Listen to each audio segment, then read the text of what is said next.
Peri peri cafe में 2 महीने काफ़ी ज़्यादा वर्कलोड के साथ काम करने की वजह से एक दिन मेरा ओनर के साथ झगड़ा हो गया और मुझे अभी भी याद है रात के 11 बजे थे, मेरा कोई भी ठिकाना नहीं था और मुझे जॉब से निकाल दिया गया। चलो शुरू से स्टार्ट करते हैं। दोस्तों, मैं हूं अभिषेक सुलानिया। पिछले कुछ सालों से मैंने काफी सारी कोशिश की। जब मैं अपने घर पर ये कहकर निकला था, अगर आप मेरे को ये काम नहीं करने तो अगले ही दिन मेरा मरा हुआ मुंह देखोगे। मैंने ठान लिया निकलते कि मुझे जो भी करना है जीरो से शुरू करके करना। एक चुनौती मेरे सामने थी कि मैं बिना पैसे के कैसे सर्वाइव करूंगा, कैसे खाना खाऊंगा, कहाँ पे रहूंगा। होटल रूम के पैसे मेरे पास होते हुए मुझे रूम नहीं मिला क्योंकि मेरी शक्ल बच्चे जैसी और उम्र थी 16 साल। अभी मुझे डर सिर्फ इस चीज का था कि मैं रात में इधर उधर घूम रहा हूँ और मेरे पास लगेज भी है थोड़ा। मतलब ऐसा भी नहीं कि मैं जैसे भिखारी के जैसा घूम रहा हूँ या फिर मेरा बोलने का कोई गलत नहीं है, बट मैं बताना चाह रहा हूँ कि ऐसा मेरे साथ हुआ था। तो मैं घूम रहा था तो मैं ये सोच के डर रहा था कहीं लोग ये ना सोच लें कि इसको या तो घर से निकाला गया है या फिर घर से खुद निकल के आया है घर छोड़ के।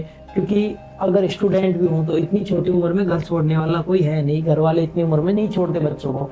तो मेरा यही डर था कि कहीं यहाँ के लोकल लोग मुझे नाबालिग समझकर पुलिस के हवाले ना कर दें। आप भी अंदाजा लगा सकते हो, जो बच्चा बचपन से कभी भी अकेले नहीं निकला हो, आज अचानक वो सब कुछ छोड़कर घर से बाहर निकलता है। मुझे उस टाइम पे ज्यादा नॉलेज भी नहीं थी कि ऐसी परिस्थिति में हमको क्या करना चाहिए। उस समय रात निकलती जा रही थी और मेरा दिल सिर्फ मेरे को यही कह रहा था बार बार कि फैमिली का सपोर्ट ले लेना चाहिए। लेकिन एक तरफ दिमाग में ये भी चल रहा था कि अगर इस समस्या को मैं सॉल्व नहीं कर पाया तो आगे आने वाली समस्याएं जो कि इससे कई गुना ज्यादा बड़ी हैं, उनको मैं कैसे फेस करूंगा। अनजान शहर, रात के 12:30 बजे थे और मेरी आंखें सिर्फ ताकी जा रही थी कि शायद कोई फरिश्ता इंसान के रूप में आकर मेरे को पूछेगा, बेटा कोई परेशानी तो नहीं।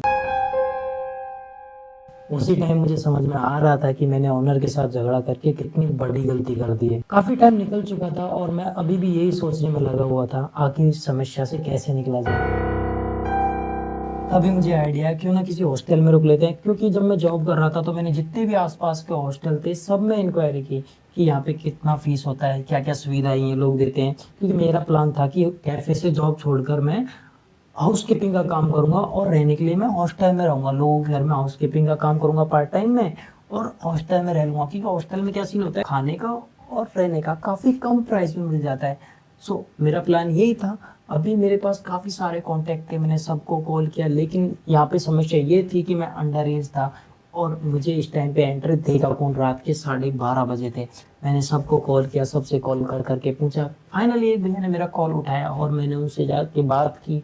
काफ़ी सारे मैंने वहाँ जाके झूठ बोले, भैया मैं गरीब हूँ, मेरे पास होटल में रुकने के लिए पैसे नहीं है, और भी बहुत सारे झूठ जो कि मैं आपको एक्सप्लेन सारा नहीं कर पाऊंगा। और मैंने उनको भरोसा भी दिलाया था कि मैं अगले 1 साल तक यहाँ पे रहने वाला हूँ, जो कि सरासर झूठ था। फाइनली इतने सारे झूठ बोलने के बाद मुझे एंट्री मिल गई। लेकिन जब मैं उस टाइम पे झूठ बोल रहा था, क्योंकि मुझे और कुछ नहीं दिख रहा था, सिर्फ मुझे यही दिख रहा था कि कैसे भी करके अभी व्यवस्था हो जाए, तो वहाँ पे झूठ बोलना मेरे को बिल्कुल बुरा नहीं लग रहा था। और जो मेरे से बोला जा रहा, मैं बोलता गया बोलता गया बोलता गया। अगले ही दिन जैसे मैं खाना आना खा पी कर निकलने वाला था, तब मुझे दिल से बहुत बुरा लगा, क्योंकि एक अच्छे इंसान की अच्छाई का हमने बहुत गलत फायदा उठाया था वहाँ पे। जैसे ही मैं उनके पास गया तो उनका जो रिएक्शन था, जब मैंने उनको बोला था भैया मैं अभी जा रहा हूँ, तो जो उनका रिएक्शन था मेरे को अभी भी याद है, मैं भूल नहीं पाऊंगा। खैर जैसे तैसे करके एक नाइट के 300 रुपीज़ देकर मैं वहाँ से निकल गया। लेकिन चुनौती अब मेरे सामने थी, क्योंकि मैं फिर से रोड पे आ गया था। अभी भी मेरा कोई ठिकाना नहीं था।